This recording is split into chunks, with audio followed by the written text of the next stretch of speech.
Thanks a lot, John. My name is Graham Lonetto. I'm the Alpine Director for Swix. And as John mentioned, I have 20 years of experience in ski tuning for racing. And I'm excited to share some of my experience with you tonight. So let's get started. So this new format for us has worked out pretty well. Obviously, it's a little bit different and outside of the box, but we're going to have 4 sessions that we'll be going over, and including tonight. So we'll be getting into a lot of detail with every one of our clinics. So hopefully you can sign up for everything. And next session is Edge Prep on February 3rd, followed by waxing on February 11th, and the next day is going to be race day preparation on February 12th. All right, so the first of the series, as we mentioned, is Swix Responsible Waxing Program.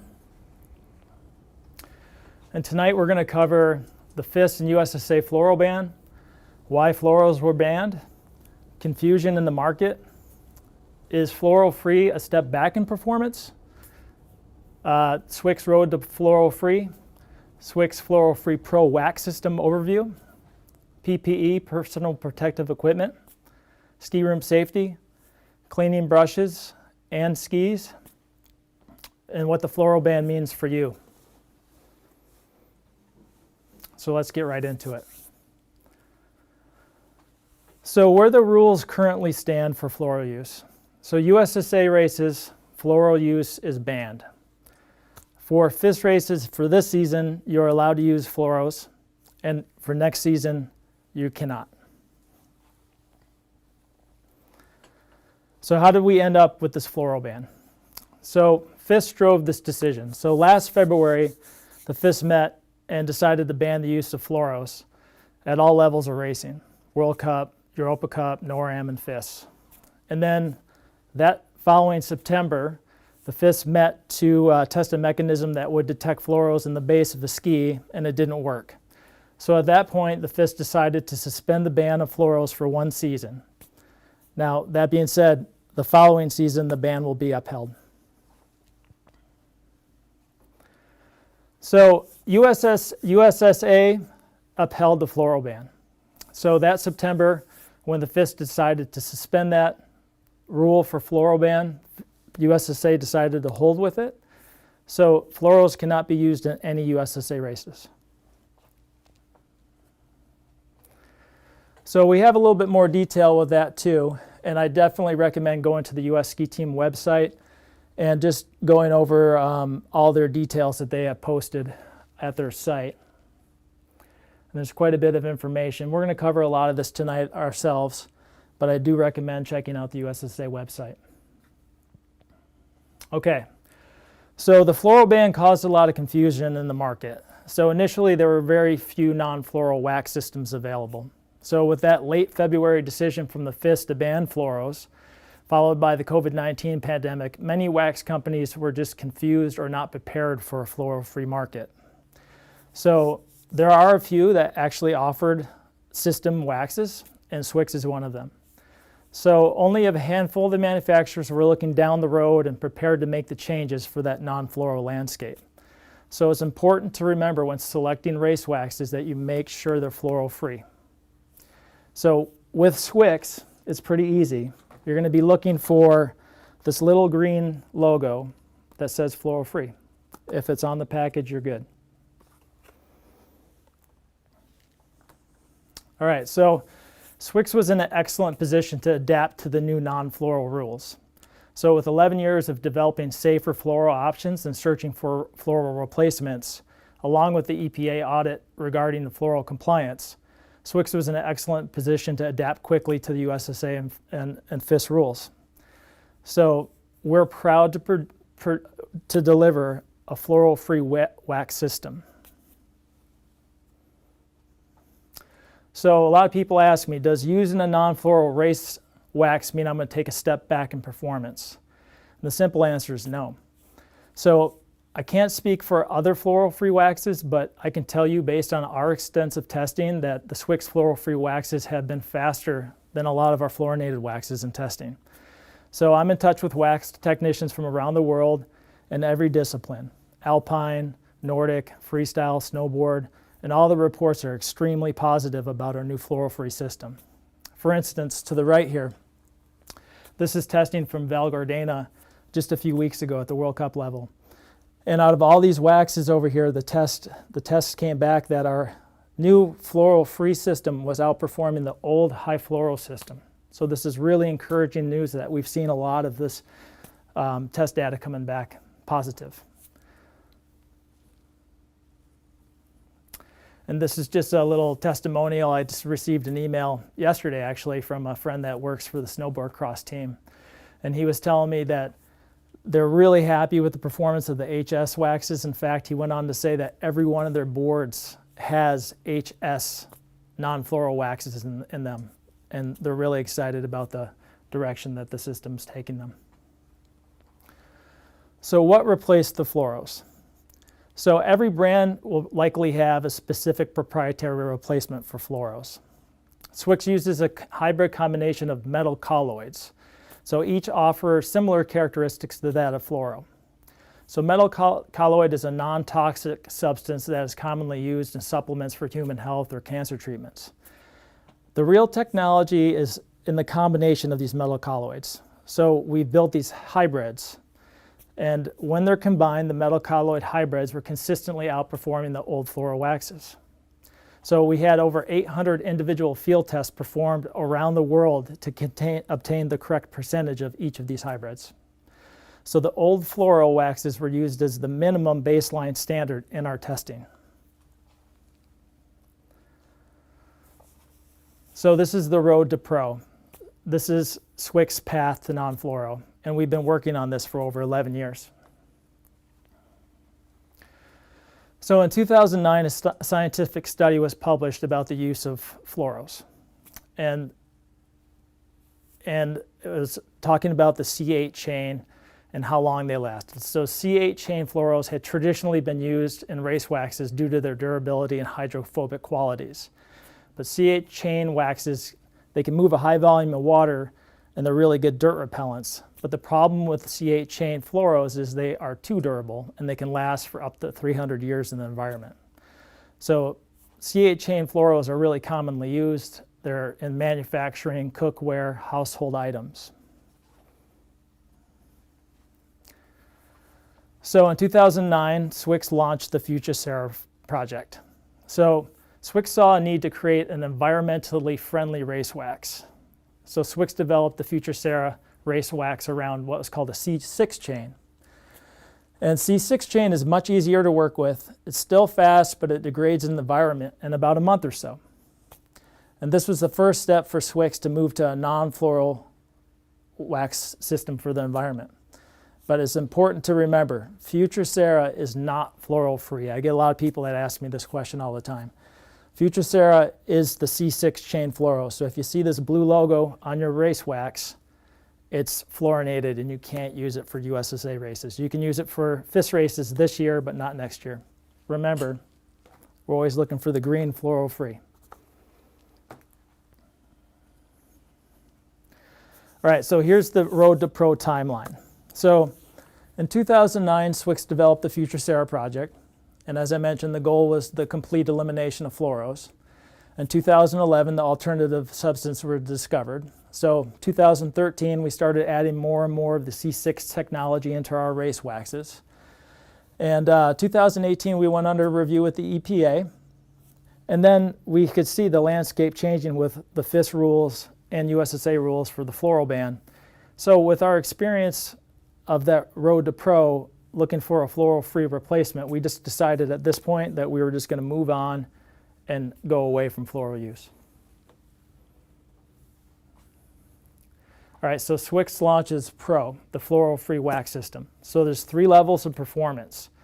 We have 100% fluoro-free, it's biodegradable, non-toxic, and eco-friendly.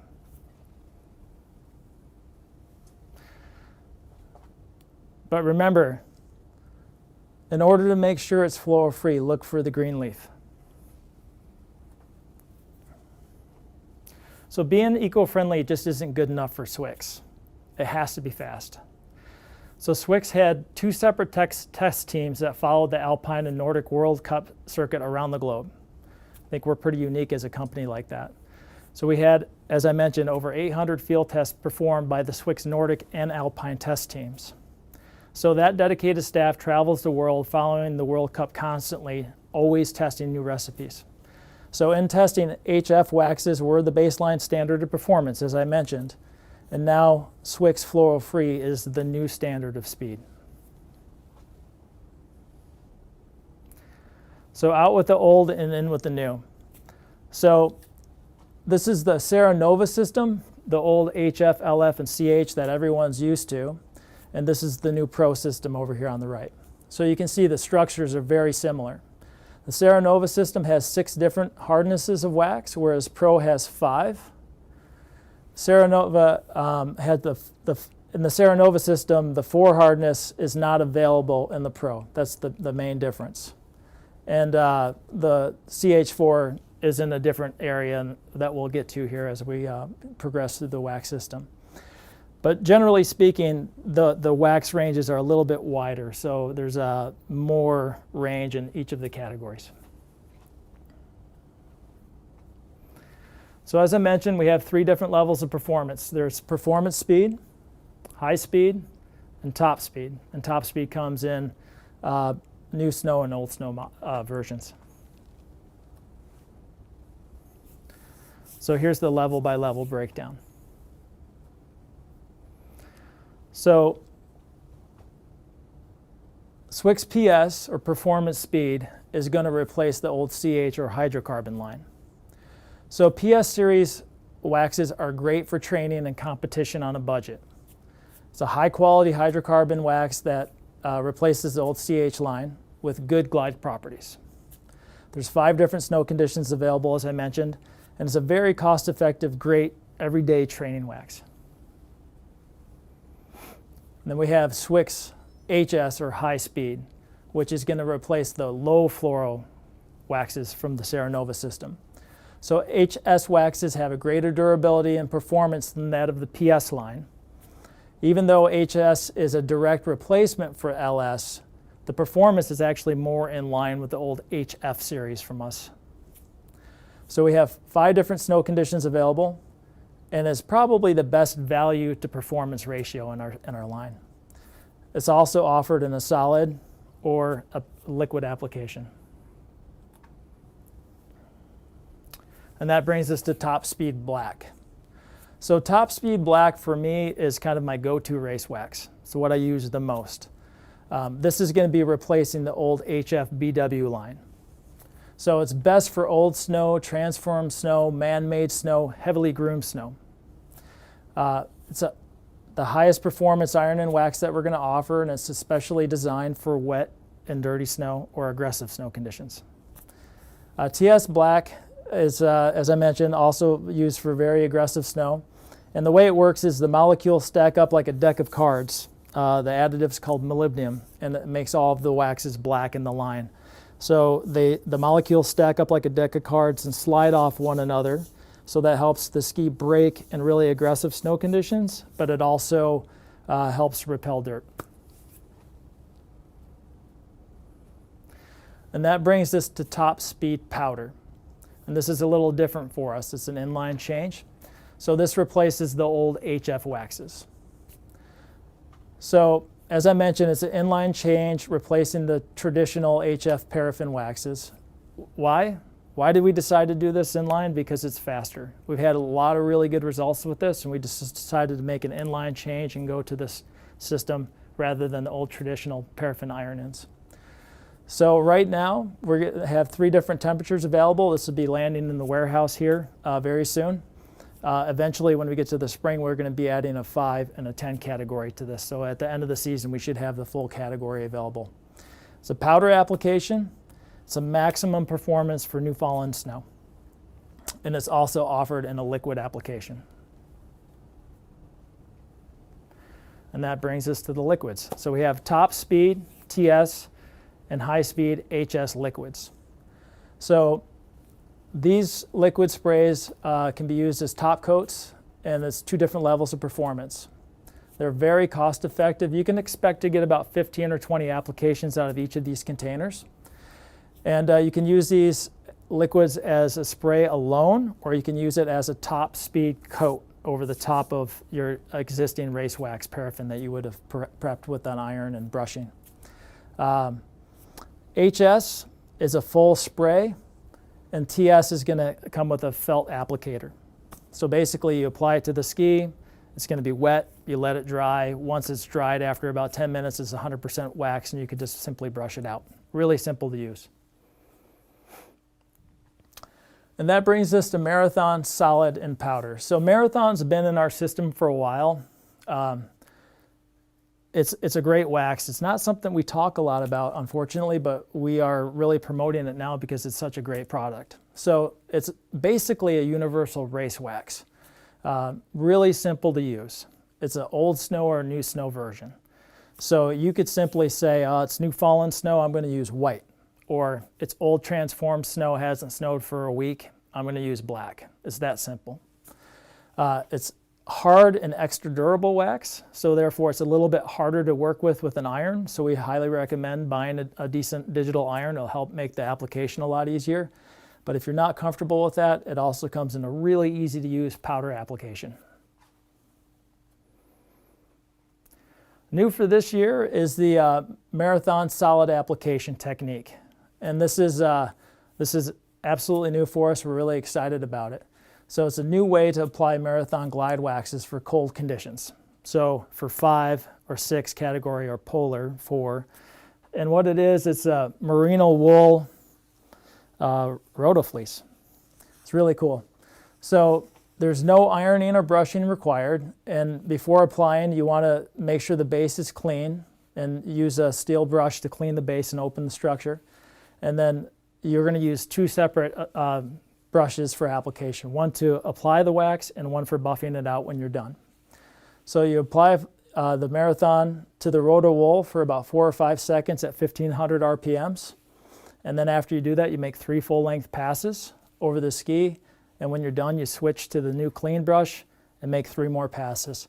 We're going to get into details on this in the waxing section down the road. But tonight we're just going to talk about it briefly. So how the marine Roto wool works. So this is pretty cool. So typically the cold wax is difficult to remove with standard brushing techniques from the low points of the structure. So the soft fibers of the merino wool will conform to the peaks and valleys of the structure while you're brushing. So the merino wool brush conforms to those low points, warming the hardened wax that settled to the bottom, removing and completely coating the structure properly. So this allows for maximum glide in cold conditions because the traditional paraffins might be stuck down in the bottom of the structure, and the really aggressive snow crystals can stick to that. So this cleans the structure out and helps the ski glide in those aggressive conditions. And that brings us to Swix Polar. So this is wax for extreme cold conditions. It's basically CH4. So perfect for cold, low humidity races. Performs really well in artificial snow, and it's really durable. That durability comes from the wax being hard. So it is a little bit more difficult to work with. And as I mentioned before, the harder waxes, it's probably better to use a digital iron, give you a little bit more control. But if you're not comfortable with that, we also offer it in the powder form. And that brings us to our Swix Bio Waxes. So these are also really cool. It's a really cool option for training. So this wax is made from recycled petroleum products, so it's a little bit more eco-friendly. As I mentioned, all of our waxes are biodegradable, eco, non-toxic. These still are too, but we're using recycled petroleum. It's a performance biodegradable wax, and it's offered in 3 different temperature ranges, so really simple for your training skis. All right, let's get into ski room safety. So getting started, when we're in the ski room, we want to make sure we have proper ventilation. So the workspace must have proper ventilation and good airflow. So start by checking the airflow in the ski room. So waxing produces dust and particles that flow through the air and can be inhaled. So that means it's critical to have a well-ventilated workspace. So the waxing cabin or room must have cross ventilation in it. I've worked in this field for 25 years. I've worked in some pretty horrible ski rooms that didn't have any ventilation. So make sure you open the door, open a window. If you have to go to Walmart and buy a fan, just get the air moving in the ski room. All right, ski room tarp or ground covering. So before setting up your workbench, lay down a tarp large enough to cover the area that you're working in. And this will make cleanup a lot easier at the end of the day. So workspace do's. Work in a properly ventilated workspace. Wear proper respiratory protection in the ski room. Wear a hat, wear gloves, eye protection, wear dedicated workspace clothing, wear dedicated footwear in the workspace. No flip-flops in the workspace. Use a HEPA filter vacuum to clean the workspace. The HEPA filter is going to really reduce the amount of particulates that float through the air in the ski room, so it's a really good idea. Dispose of any loose wax shavings and the particulates in a garbage bag. Make sure it goes to the landfill. And then wash your hands and face in any exposed areas after working. Workspace do nots. Never work around unprotected people in the workspace. I see this all the time. So whether it's doing wax work and brushing or maybe sharpening skis with a machine, sometimes I'll see one athlete on one side of the table wearing all the PPE, the mask, the goggles, and then on the other side, their training partner is not. So everybody in the ski room should be wearing all the PPE that we talked about tonight. This is specific to the fluoros. Never smoke in the workspace and never use an iron over 180C or 356F. So it's really important with fluoros, if you are waxing with them, that you don't expose them to flames or high heat. All right, ski room safety continued. Clothing. So we're going to wear suitable gloves when handling the ski cleaner and other liquid products. The gloves will keep your hands safe from sharp edges when cleaning and tuning your skis, and be sure to use your gloves that are designed for cleaning and waxing skis. Additionally, wear gloves and a mask, and you should also designate specific clothing for waxing. So wear long pants, change your clothes before you go outside. You don't want to carry any of the dust or residue out into your, back to your room or out in the environment outside the ski room. Shoes, hat, and apron. Footwear should be sturdy and closed-toed, and the hat should protect your scalp without interfering with your mask. And while you're waxing, try not to touch your eyes, nose, mouth, or face. I think we've all heard that too much this year. All right, PPE continued. Just kind of an overview of what you should be wearing in the ski room.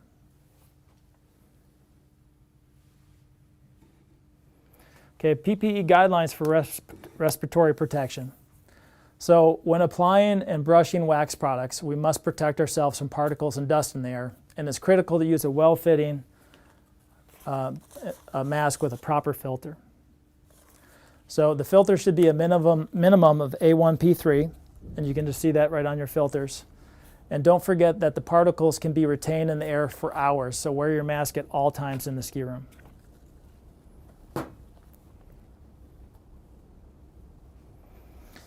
Okay, replace the filter at least once every season.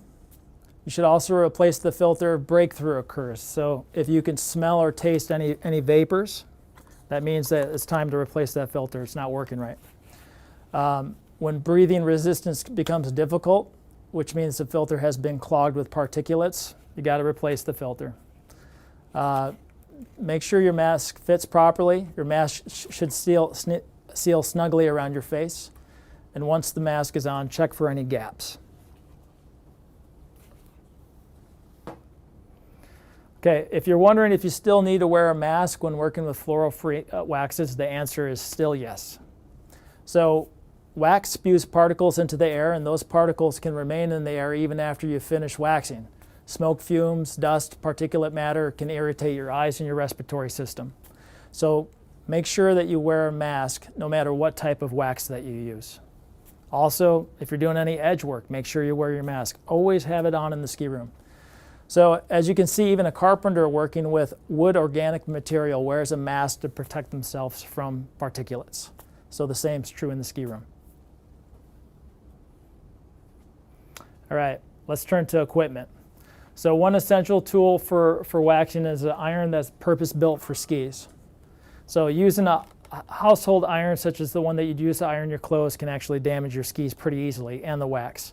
So waxing irons have a thicker base plate, and they more evenly distribute the temperature and the wax over the base of the ski.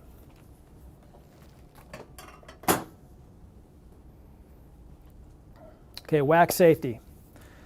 Read the instructions on the wax package to carefully determine the ideal temperature for your iron. So all of the Swix packaging right on there is going to give you the iron temperature. And if you have lost your cover, you can just go online and find this information. So many waxes will specify a precise temperature, so you can program that right into your digital iron. And that's one of the great things about the purpose-built digital iron is it's really precise. I can dial that right in for whatever wax that I'm using, and it might only fluctuate like a degree or two. The household iron, you're going to get big swings in temperature, and you can easily burn the wax or damage your ski.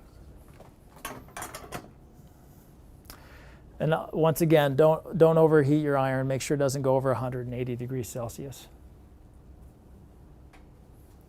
All right, after applying the wax, make sure to wipe your iron clean. So when the iron's unplugged and cooled slightly, use a piece of fiberline or a clean shop towel. So wipe around the edges and the base of your iron. For more in-depth cleaning, wait until the iron is completely cool and then spray a small amount of the wax cleaning solvent on a shop towel and work around the sides and the base of the iron. So buff with the clean shop towel when you're done. So it's important to stay on top of this because people don't clean their iron on a regular basis, and like a little bit of the drippings will get on the side, and then that wax starts to burn, and it could really make a mess of your iron, but it's also continually burning those fumes. So keep your iron nice and clean.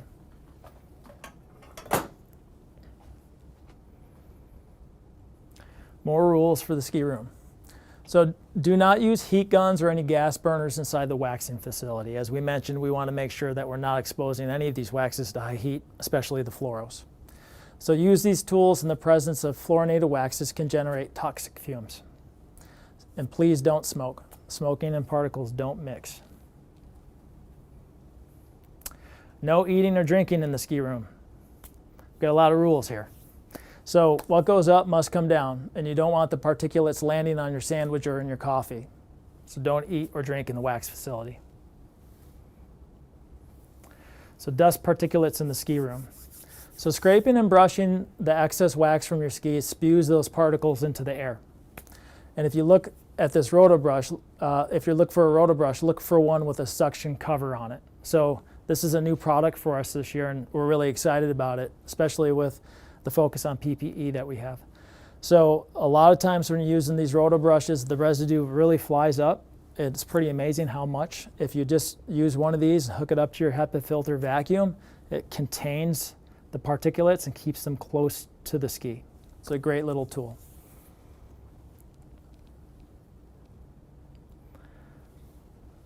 This is a little bit more detail about that. The Roto suction handle greatly reduces the airborne particulates. As I mentioned, it's best when it's used with the HEPA filter. If you don't have the HEPA filter on your vacuum, when you clean up the ski room or use the Roto suction, it can really kick those particulates up into the air because it's not keeping it contained. So use a HEPA filter vac. All right, leave no shaving behind. So one of the most important things that we can do to keep our environment clean is to leave no shaving behind. So since you started by laying down a tarp, it will make the cleanup really easy. So use a small brush to clean the wax bench top, cleaning up all the shavings onto the tarp. And once you've collected all the wax shavings, you can dispose of them in a trash bag that goes to a landfill. Then vacuum the whole area with a vacuum that has the HEPA filter. Cleaning your tools and brushes. So when you finish, you want to clean your brushes, your scrapers, all your tools in the workspace. So when cleaning the brushes, hold them over and close to a trash bin. Then take a scraper and knock off the loose wax particles into the trash, and this will increase the performance and lifespan of your brushes. Scrapers should be scraped clean and wiped off with fiberline and wax remover. And as for the workspace, to scrape up any of the wax that dripped onto any of the tools, devices, the tabletop, whatever it might be, and vacuum those tools and the surfaces with that HEPA filter vacuum when you're complete. And lastly, clean yourself. So make sure you take off your gloves, give your hands and your face a good wash before you head back to your room. All right, finally, what does the USSA floral ban mean specifically for you? So there's two things that you have to consider. As we talked about, you're required to use a non-floral race wax for starting this season. And then you must remove any of the floral waxes that are in your skis from years prior. So if you're using skis from last year or the year before and you had used floros, we have to make sure that we remove those from the ski. Okay, so there's two different methods of removing the floral waxes from the skis.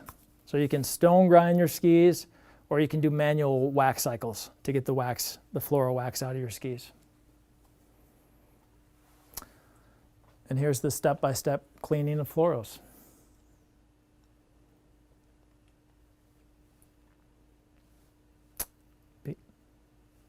All right. So this is a process that we're going to go through tonight. I'll actually spend some time here on the bench going over this process with you, but I want to talk about it a little bit before we do. So we're going to clean the base material by using non-floral waxes to remove the floros that might be in your skis, right? So you can use any non-fluorinated wax. You could use the CH waxes from last year, the base prep waxes, anything that's non-fluoro. And remember, if you're not sure, just reference the package for the logo. So what we're talking about doing is wax cycles, and we're going to go through layers. So we're going to end up putting 9 layers of wax into the ski to remove any florals that might be in the ski. So we're going to go through 3 layers of yellow, 3 layers of red, and 3 layers of blue. So tonight I'm going to be working with the Swix PS Performance Speed line. And so we're not going to be doing hot scraping. What we're going to do is wax, scrape, brush, let the skis cool down. It's really important that we don't overheat the base material. And when we get into the waxing section of the series, we're going to go into like a lot of detail on that, but tonight we're just going to talk about the specifics to cleaning your skis. So just remember, when you're in doubt, let your skis cool off to room temperature before you scrape them. And then between each layer, we're going to do 3 layers of yellow, then we're going to use a wax cleaner. And then we'll do 3 layers of red, wax cleaner, 3 layers of blue, and at that point you're ready for your wax of the day, whatever it might be. You don't have to use the wax cleaner at that point, but I'm just going to speak really quickly to the wax cleaner. So we've got a couple different versions. We have citrus solvent, we have a base cleaner, we also have this one that was a Gladwax Cleaner, and this has been in line for a while. It's important that if you have the old product, you want to replace it with the new product because the old product had fluoro in it. So the new product is fluoro-free. So make sure if you're using the Gladwax Cleaner, you buy the new fluoro-free version. All right, so let's get started here. Before I can wax, I have to make sure I have all my PPE on. So I'm going to start with my apron. So I can do this. I have my mask here, but if I put this mask on, I know you won't hear me. So I'm still gonna wear a mask, but not that level of mask. I'm just gonna wear my black mask here. Got my eye protection, got my hat, and I got my gloves. And I'm gonna get set up for waxing. And if I put this over here real quick, Pete. All right, just give me 1 sec. So I got my waxes I'm going to use for my cycle, my cleaner,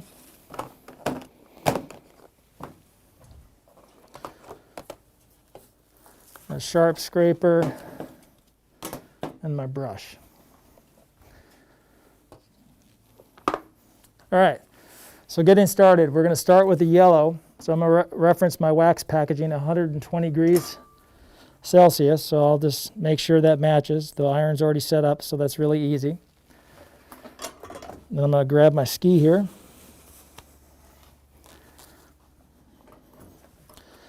And just a real quick tip, especially with the softer waxes like this 10, it's a soft wax and it can get kind of messy. I like to just take a little bit of masking tape just to keep the mess from getting all over my bindings and my plate. It's a lot of work to clean all that area off. This will also keep my vices from getting wax all over them. I'll put a little bit of masking tape on here to protect the bindings.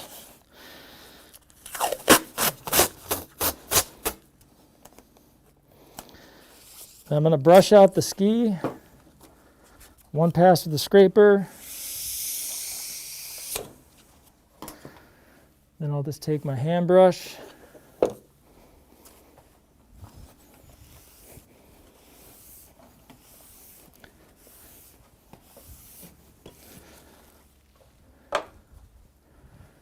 And I'm just going to take a little piece of Fiberline and wipe the ski off quickly. And then we're ready for our first layer of 10. So I highly recommend with waxing that when you put wax on, you want to do it in 2 passes. You don't want to overheat the ski. So it's important that we keep the iron moving, and we don't ever want the wet trail behind the iron to be much bigger than the iron itself. If it's really wet, if the ski's wet for a long way, you're really putting a lot of extra heat into the ski. So remember to cover the ski liberally with the hydrocarbon wax, and then we're going to make 2 passes to get that wax into the ski. So first pass is going to be to distribute the wax. Second pass will be to get the wax down into the structure. And then we're going to let it cool off before we scrape. Also, just really quick with the iron, looks like I'm using our iron backwards here, but this is actually the front of the iron. This iron has a bevel that's on the back side, so that is going to be the leading edge as I iron, because it's going to help the iron slide and glide over the top of the wax here. And when I iron, I'm going to push down with moderate pressure, and I'll even lift the iron slightly in the front. Not that you'd notice, but just enough to keep the iron moving. So I'll make the first pass here.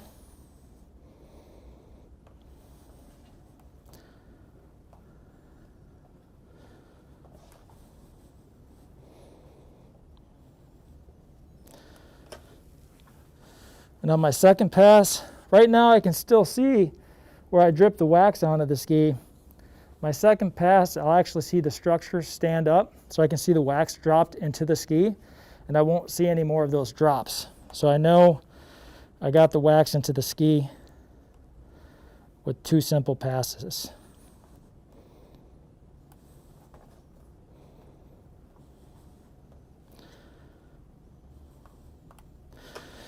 All right.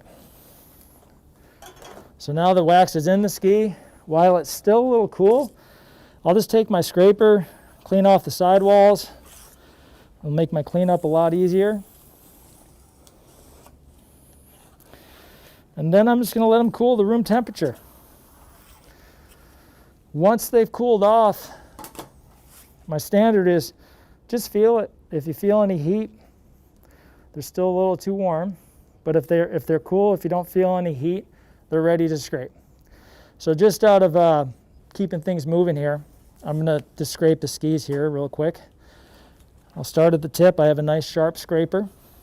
I'm going to hold the scraper with my thumbs behind and my index fingers on each side here in a slight angle. You don't want to hold it like this. You want it just like that, always scraping from the tip to the tail. And remember, you want wax in the ski, not on top of the ski.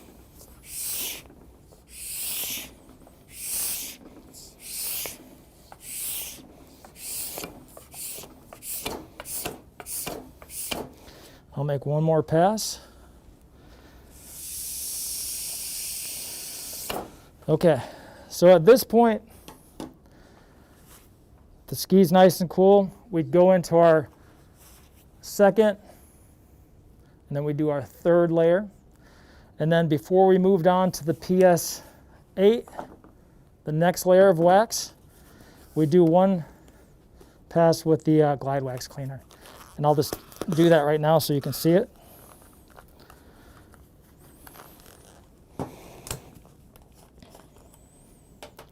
So we're just going to use some Fiberline.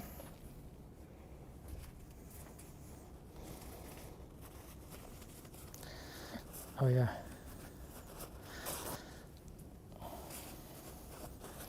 Thanks, I just got a reminder. Thanks, Nick.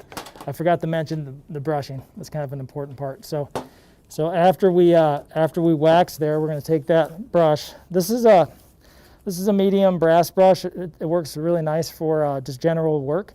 Any of our brushes that have metal in them, you always want to make sure you use them directionally. So we're going to brush the ski out from the tip to the tail, making sure we use it in the same direction.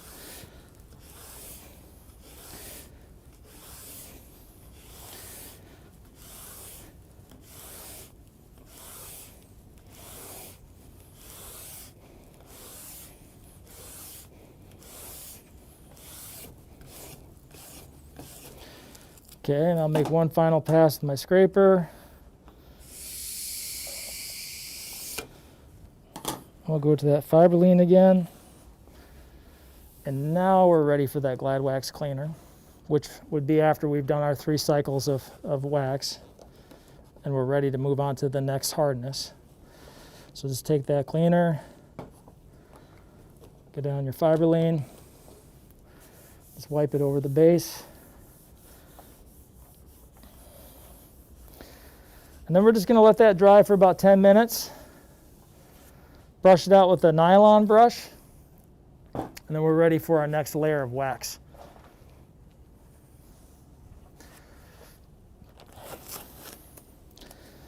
All right. So that's the process. Just to recap it, we're going 9 layers in total. 3 yellow, scrape brush, and we use the Gladwax Cleaner. 3 layers of red, scrape brush, Gladwax Cleaner again, and 3 layers of blue, scrape brush, and you are ready to use your skis. All right. Let's see here.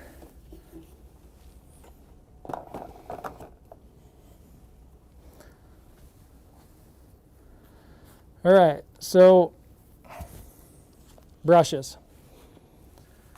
So if you have old brushes from years past that you've used fluoros with, we're saying be safe and just replace. Brushes really aren't that expensive, and you should be replacing your brushes. Metal brushes, it's not uncommon to replace these every year. They kind of wear out, the bristles roll over. If you're tuning on a regular basis, I'd say every year or 2 you have to replace these. Nylon brushes, probably a good idea every 2 years to replace them anyways. So wax residue from florals can contaminate a brush. So it's better to replace the brushes than try to clean them, as a minor amount of floral can still contaminate the ski. So trying to replace the brushes is an option. I'm sorry, trying to clean the brushes is an option, but it's best just to replace. Okay, so some people have asked me about this process. I'm going to go through this floral cleaning process, but won't my brushes be contaminated with florals after I do that? And the answer is yes. So we're going to show you how to clean your brushes at the end of the day to make sure you keep them working properly and floral free. So you're going to need a few things to do this. You'll need that HEPA filter vacuum, citrus solvent, small Tupperware container, some Fiberline, your PPE, and of course your brush. So I'll get set up and we'll go through that process.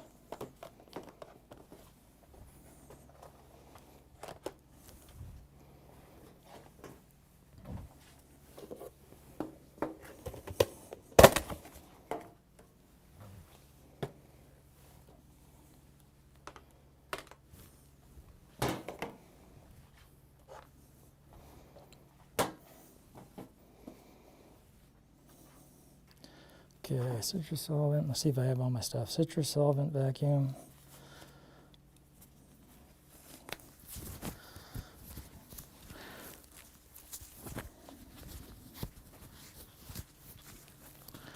Okay. As we talked about, we want to replace the brushes if they've been used with fluoros. And the first thing that we want to do is use a little vac with our brush.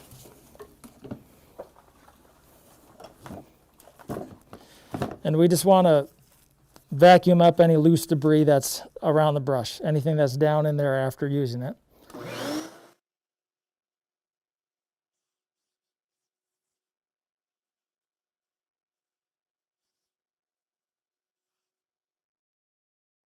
Okay. Then after doing that, we want to take our citrus solvent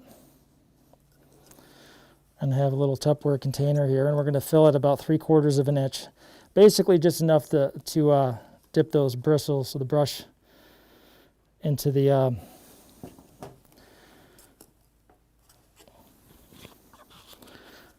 container.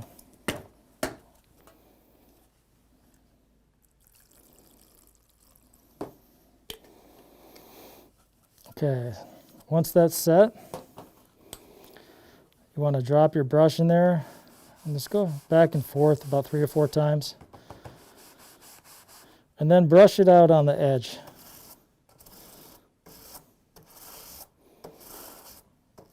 And then back into that solution again. And then a couple more times. And then we can just let that brush dry out, probably 10 or 15 minutes. Once that's done drying, we're going to vacuum it one more time, and then we'll give the brush a really good wipe down. So once that's done, we'll just take a little bit of Fiberline or a shop towel and run around the edges and base of that brush and keep it nice and clean. And this goes a long way. Your brushes will last a lot longer too if you do this. All right, so that's that process. Pretty simple. Make sure you're wearing your PPE and dispose of this solution when you're done. I'm just going to put a top on here for now.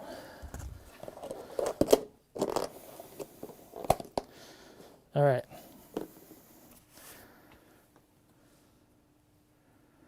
All right, so that went pretty fast. That was ski room safety, working with fluoros and PPE. And that's a good start for us. We need to make sure that we're following the rules in the ski room here. So as I mentioned, these series are going to be pretty detailed. So the next one's going to be tuning, and the following will be waxing procedures. And then the last one will be like race day, getting ready for race day, what it takes, tracking your equipment, measuring your side cut, knowing why you like equipment or why you don't like equipment, help you figure out what that is, and then like a checklist for race day to make sure you're prepared. So that last one I think is going to be pretty cool. But just to go into tuning here, we're going to take it really deep, and it's going to be an hour worth of edge work. So we're going to talk about how base bevel works, how to measure the base bevel, how to set base bevel, how to maintain base bevel. This stuff's really important here, so we're going to spend a lot of time on it. And then we'll get into how the side edge works, how to check side edge bevel, how to set side edge bevel, how to remove the sidewall, how to shape the sidewalls of a ski so you can properly set the angles. It's also for the performance of the ski. Sharpening by hand or by machine, touching up edges, and then really important, adjusting the ski sharpness for the conditions. So we hope you join us on February 3rd for the next tuning session, and hope to see you for all the other ones too. So.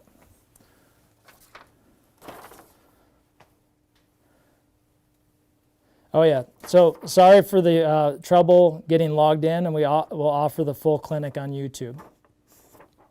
And then finally, if you had any questions, we'll answer them right now.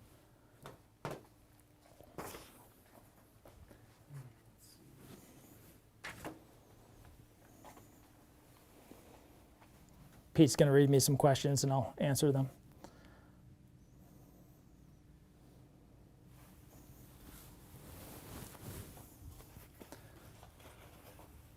How do you dispose of the citrus solvent? That's a good question. Well, the citrus solvent, whenever I'm done with mine using it in this solution, I have a small container that I keep it in. And when it's full, I put it into a trash bag and it goes to landfill.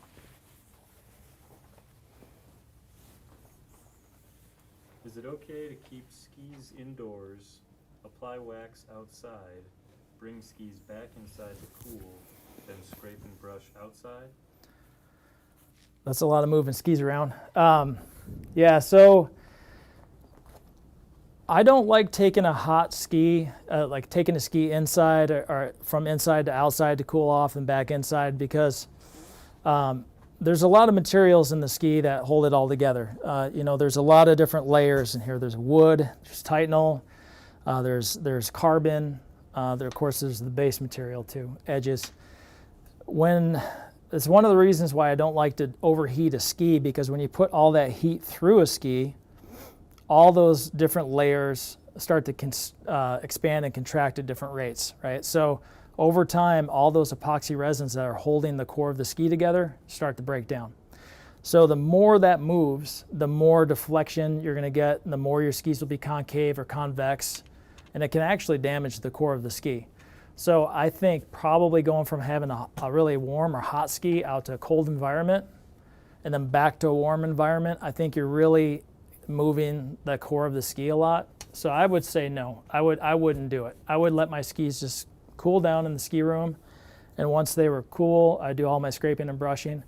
But that leads to a really good question, or a good point, I should say. And when you're done scraping and brushing, there's still wax in the ski. So when the ski gets cold, that base material is going to shrink and is going to purge and push more wax up and out of the ski. And it's remarkable how much more wax comes out of the base material. And it's really important that you scrape and brush that once more before you race. So I would say do the best job that you can in the ski room, but know when you get to the mountain that your skis are going to purge some more wax, and you're going to have to scrape and brush again, probably outside or at the start before you use the skis for racing. But try to limit the amount of heat or cold, or dramatic swings in temperature, because that's going to damage the core of your ski over time. One from Ryan Daniel. What are the differences between CH and PS? All right, what are the differences between CH and PS? Not much. They're very, very similar. Essentially, they're the same product. So if the way that you were using CH waxes in the past, you can use PS exactly the same way. What is the purpose of the wax cleaner between color applications? So we're trying to remove the fluoros, and what we're doing is just cleaning the palette. Like, we're doing a lot of wax work to get that fluoro to come to the surface, and we're making that pass with the base cleaner to clean that final residue off the ski, and then we move into the next hardness of wax to do the same thing, and we're continually bringing that fluoro up and taking it off the ski.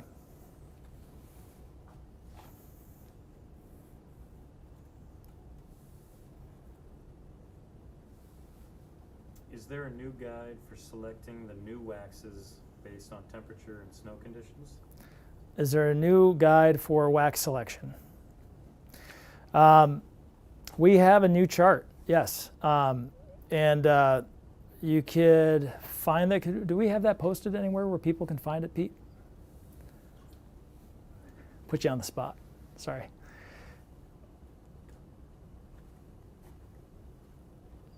We share it with our key partners. We'll get it out to retailers. Like, it should be out there. If you have a hard time finding it, we'll make sure that we post my email address somewhere so you can get it at least.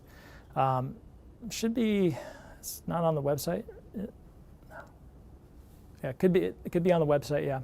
So, anyways, yes, there is a new chart, and you can check it out. Hopefully at our website. Can Roto fleece be used to apply top speed waxes or just the marathon? The Roto fleece, the Roto wool fleece, can be used on any of the hard waxes. So you can use it for 4 hardness, 5 hardness, or 6 hardness. Those are the categories I'd work with.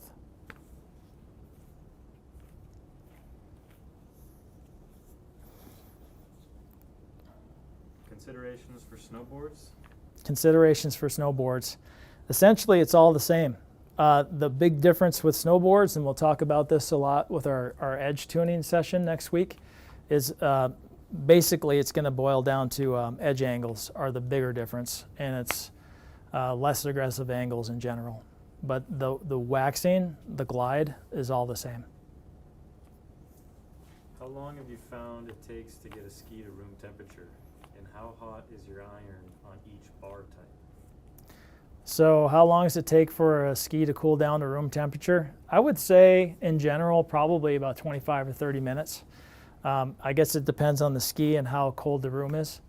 So yeah, I would say that's it. If you're unsure, if you're not sure if your skis are cooled off, just feel them. You know, like if the ski is definitely cool, I don't feel any heat in it. So it's ready to scrape and brush. What's the Swix view on no wax and nano ceramic products for racing? What's the Swix view on no wax or nano ceramic wax for racing? So every brand's going to have their own version of the metal colloid. You know, like we use that metal colloid. We have a lot of success with it, but like I mentioned, every brand's going to have some sort of preparatory, if I can say the word right, wax that they use. I can't speak to the ceramic technology. I haven't worked with that, but it's probably something that's works well. I don't really know too much about it.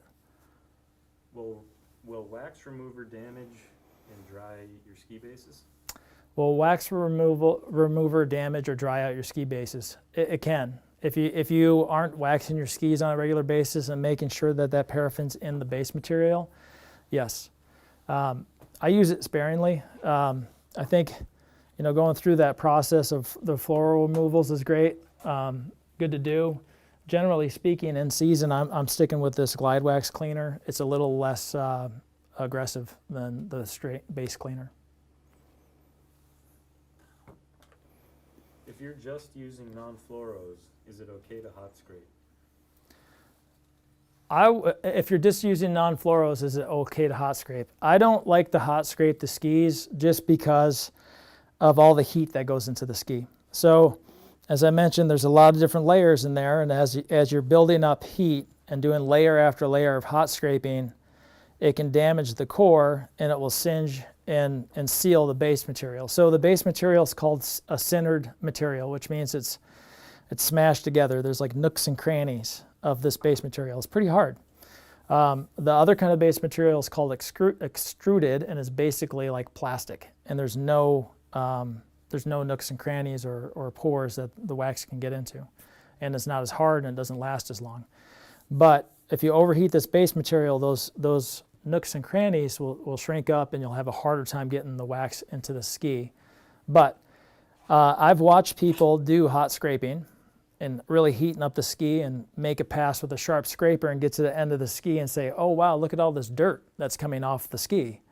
And I was letting my skis cool down to room temperature, and I was scraping them, and we had exactly the same models of skis, and I wasn't getting any dirt on my skis. So what I think was happening was that base material was softened from the heat, and then a sharp scraper over that base material was literally planing the base material off the ski, or the dirt off the ski. So I would say I just really recommend staying away from hot scraping. There's two ways you can damage your skis: overheating them, hot scraping, or touching the base bevel. And we'll get into that detail with base bevel next week.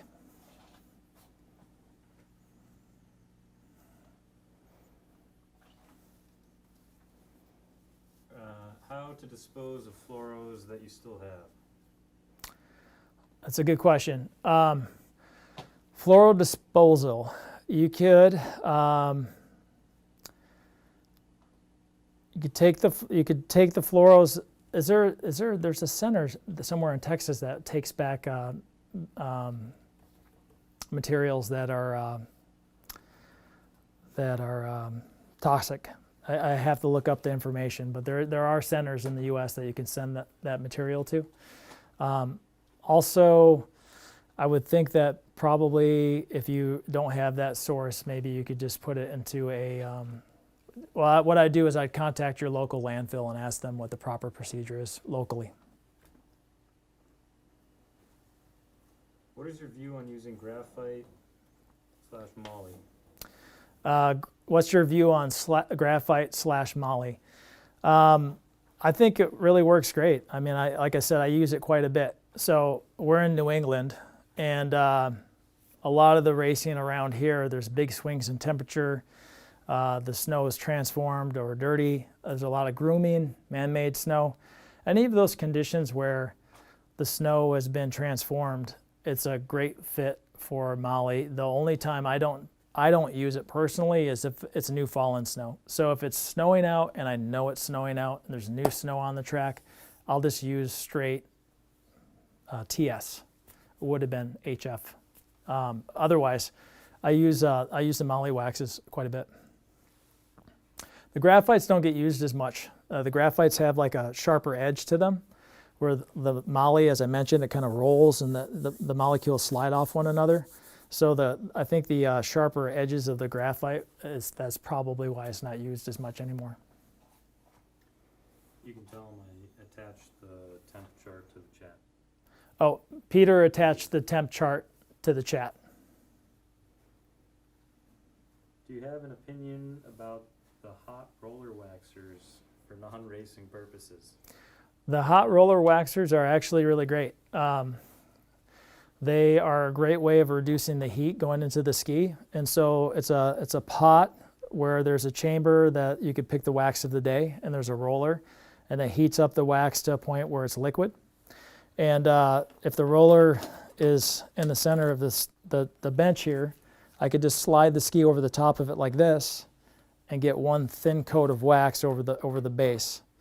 And then I could just make one pass with my iron. Really reduces the heat. They're really cool. We use them quite a bit. So yeah, I think they're great.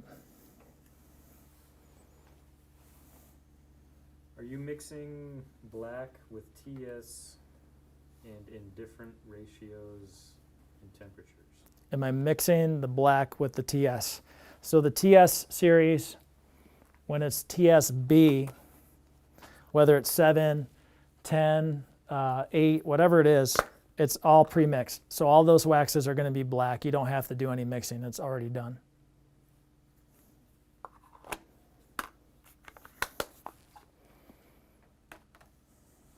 Are the metal colloids hydrophobic? Are the metal colloids hydrophobic? Yes, that's the name of the game. So the fluoros are a hydrophobic element. They repel water, and that's what we're doing. We want to do the same thing but with a different substance. And so that's, when you boil it down, they're doing the same thing. The metal colloids are replacing the fluoros for that reason.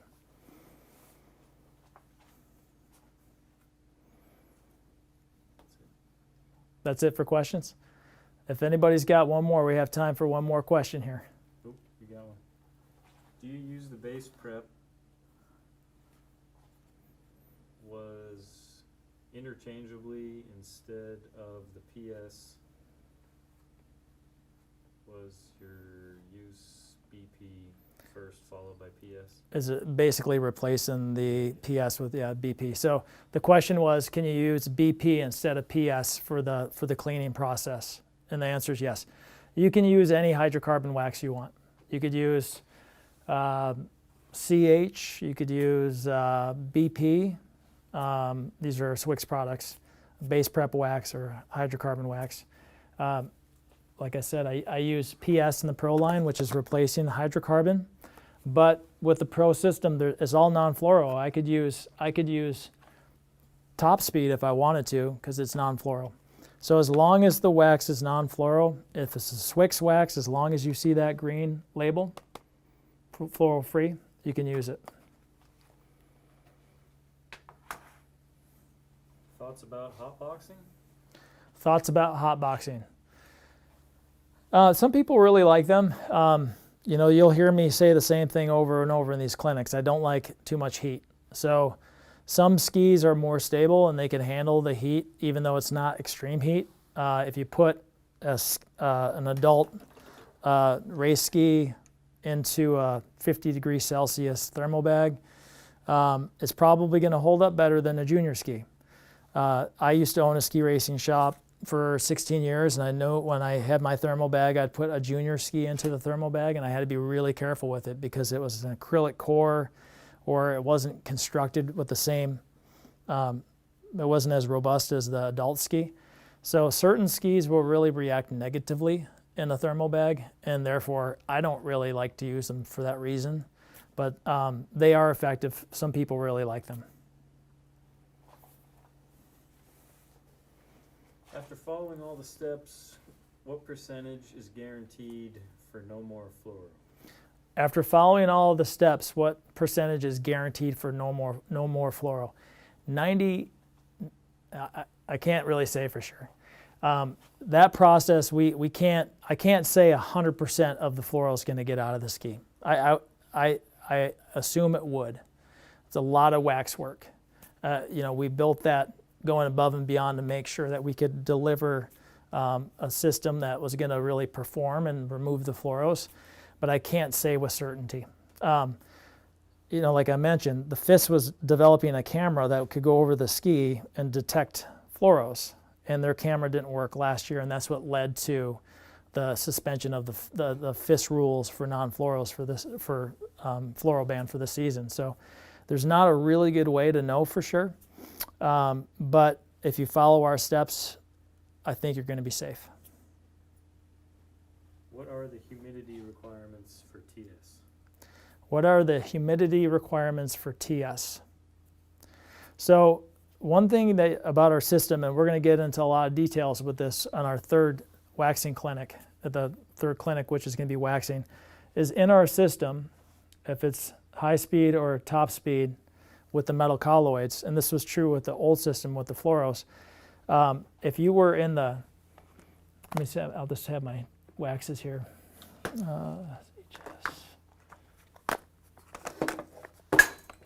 See, I don't have them all here, but if you had the system laid out, you have 10 for really warm conditions, 7 for moderate, 6 for going colder, 5 for the coldest. Usually in that 5 category, it's going to be pretty cold, and usually the moisture content's lower, right? And if you come all the way over here to the 10, it's going to be really warm conditions. So more than likely, you're going to find higher humidity, wetter snow. So our system's tiered. So in this category, there's going to be more metal colloid to move water, and as you go down to the 5, there's going to be less. So we've done the work for you. You can just select the wax that's going to fit your performance and your budget, right? So you don't have to really worry about like exactly what the moisture content is of the snow. You basically have to look at the ambient air temperature at your race time and then pick the wax that's going to fit your performance and your budget. It's really simple. So if I was going out and every 1/10 of a second mattered to me, I would always be in the TS category. And I would just pick the wax for the conditions, the ambient air temperature. And we've done the testing, we've done the work to match this wax for those conditions that you're going to be in for maximum performance. If I wanted really good performance in the same category, I would be going for, I don't think I have it here on the table, but it would be HS8. I don't have it on the table, but HS8 would be fitting my budget, but still giving me a lot of performance. And then finally, if I was like on a tight budget, I would be going for the PS category waxes. But I would just be picking selection off of my air temperatures for race time. Thoughts on liquid waxes? Thoughts on liquid waxes. They're awesome. We have the high speed and the top speed liquids available. They're really, we're just getting test data back. Actually, I just got an email today about how well the top speed liquid's working. Also, we know that high speed liquids are working really well. They're really quite durable, like beyond what you can imagine. So you can use them. How we're talking about using them is wax with the paraffin, like we just did, scrape and brush, and then you can go out and ski.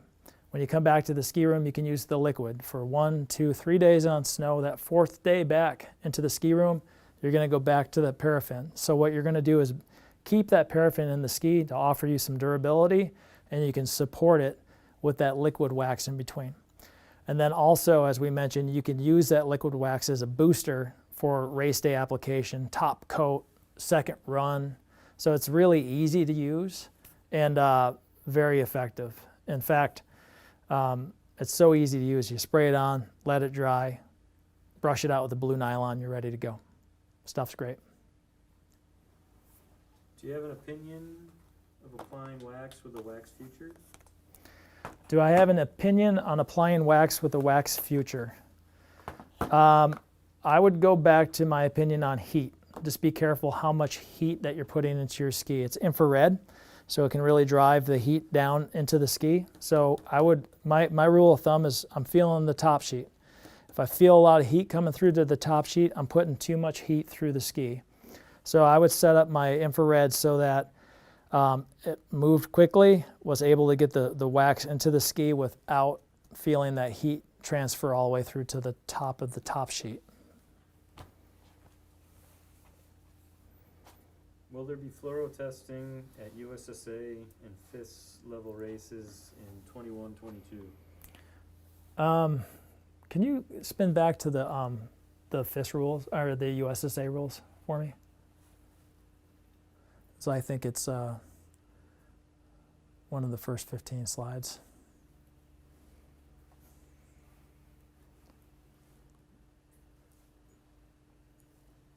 Did it jam up?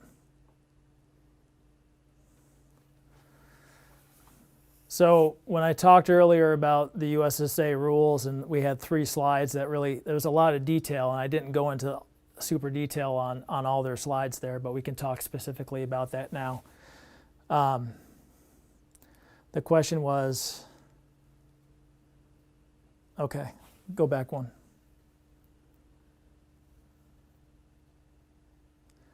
Okay, so can you read the question again for me? Will there be fluoro testing at USSA or FIS races in 21-22? Will there be fluoro testing at FIS races 21-22? So this is USSA. So they're saying that in addition, random testing may be implemented. So there's going to be some sort of testing possibly at this level at USSA. Next year at the FIS level, I know that they were working on testing mechanisms that they just weren't ready with this last year. I would expect them to be around next year. Why do you go off air temperature and not snow temperature? We're looking at ambient air temperature at the start. So what you want to do is just get a basic idea of what the temperature is at the start of the race. So like if I'm picking an air temp for a 9 a.m. race, I might actually look at like maybe 8 a.m. or 7:30 a.m. Just get a basic idea. The reason why we're just kind of looking at that instead of the snow temperature is we're building durability into this wax. This wax is generally speaking harder than the old system. So you want durability and hardness in your wax. If I was ever going to miss the wax, I would always want to miss it to the cold side. I wouldn't want to miss it to the warm side because you want your wax to be as hard or harder than the crystal that it's going to roll over. You want it to break that crystal over, create a little bit of water that you're going to glide on. Our waxes now are inherently harder, so that's built into it already. So you just need to pick the temperature, the ambient air temp, and that's going to give you the correct category to be in. We've done the work for you. We're trying to make it simple, so that's how we use our system.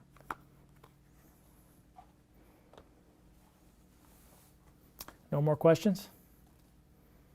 All right. Well, thanks again for joining us tonight. I think it's been a good start. Hopefully it was good information for everybody. And next week we're going to take it pretty deep with edge tuning, so it should be fun. I think we should have a great clinic in that. So thanks again, and we'll see you soon. This clinic's going to be posted on our YouTube site, which is Swix USA, and I think it's also going to be listed on the ski racing website as well. Thank you.